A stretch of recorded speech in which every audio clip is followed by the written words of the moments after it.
Civil Media. Почитуван председателе, почитувани колеги министри, почитувани амбасадоре, представници на политички партии, навистина ми е драго денеска што имаме можност да ја разговараме на темата за перспективите на македонските избори, особено пред моментот кога Министерството за правда ќе ги обнови разговорите на работната група за измени на изборниот законник. Сите знаете дека во изминатиот период минатата година беа почнати дебати во рамките на диалог меѓу политичките партии за изборниот законник, беше изготвен одреден нацрт кој што ги адресираше до тогашните препораки од ОПСЕ ОДИХР, но за жал немавме се уште добиено повратен одговор или консензус од политичките партии за да бидат истите испратени во собрание. Без оглед на тоа, значи во најскоро време ќе почнеме повторно со дебата и тоа пред се почнувајќи од имплементацијата на препораките на ОПСЕ ОДИХР од последните избори, кои што беа оценети председателските избори како слободни, фер и демократски. Има одредени препораки кои што можат да придонесат за подобрување на изборната рамка, но исто така ќе ги отвориме и оние прашања кои што се веќе актуелни на политичката сцена, а тоа се прашањата за отварање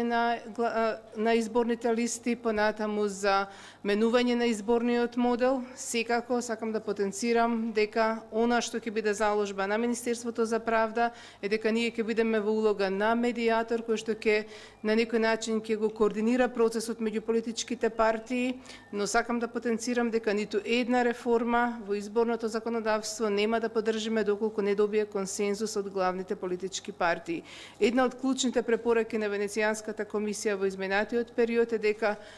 изборни правила се менуваат само во согласност помеѓу релевантните политички партии. Таа препорака ја следиме заради тоа што сметаме дека клучниот консензус треба да биде за оние правила кои што го одредуваат легитимитетот на секоја власт, правилата кои што одредуваат начин на изборна власт. Драго ми е што денеска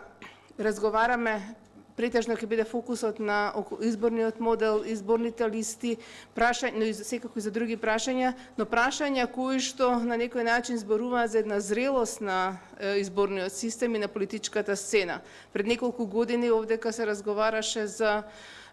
како да се спречи семено гласање, како да се спречи гласање во име на друг, како да се спречи и да се казни подкуп при гласање, како да се ажурира избирачкиот список на кој што на несоодветни места фигурираа лица кои што не живеат на тие места, како да се спречи гласање на лица кои што беа носени со автобуси да гласаат во општина каде што не треба да го остварат правото на глас, понатаму како да се направи ефикасни механизми за заштита на избирачкото право, особено во рацете на Државната изборна комисија, која што често пати наликуваше повеќе на заштитник на партиските интереси на членовите кои што седеа во неа, отколку на избирачкото право на граѓаните и правото на оние кои што беа кандидати. Во изминатиот период ние се обидовме и надвор од рамката создадена во изборниот законник да ги зајакнеме механизмите за гарантирање на фер изборен процес и особено во делот на финансирање на изборните кампањи. Сите знаете дека во делот на Законот за спречување на корупција и судир на интерес дадовме надлежности на Државната комисија за спречување на корупција да штити, да гарантира дека нема да има злоупотреба на државни средства во изборна кампања, дека ќе имаме фер финансирање, почитување на правилата за финансирање на изборните кампањи, бидејќи сите знаеме дека треба да имате еднакви стартни можности за сите без злоупотреба на било какви нелегални средства или државни средства во текот на изборната кампања. Така што и тоа прашање ќе го отвориме и во рамките на изборниот законник, прашање кое што друго е актуелно и за кое што ќе разговараме во рамките на работната група ќе биде прашањето за финансирање на медиумската кампања во текот на изборната кампања. Знаете дека на последните избори беше направена измена во делот на изборното законодавство во таа сфера. Тие прашања отворија дебата во рамките на различни сфери. Јас веќе разговарам со ЗНМ и со нивните представници околу подобрување на таа рамка во рамките на изборниот законник, така што и тоа прашање ќе биде ставено на маса на работата на работната група.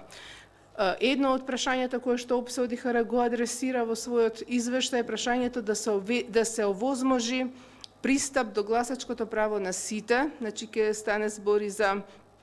редефинирање на определени прашања околу гласањето со важечки документи, неважечки документи, тоа е потенцирано во делот на препораките и секако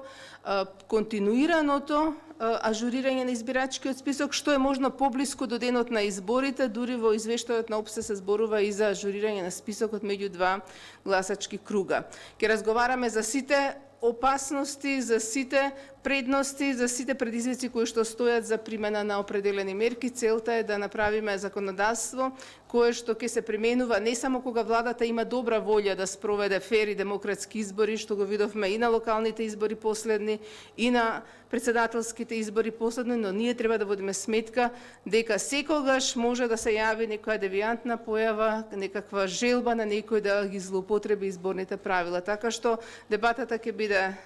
искрена, со желба да создадеме правила кои што ќе го штитат изборниот процес, но и кои што ќе ги штитат гласачите слободно, демократски да може да го изразат своето гласачко право. Ја поздравам конференцијата, благодарам за можноста денеска да се дебатира и го поканувам цивил и јавно да се приклучи на работната група за измени на изборниот законник. Благодарам.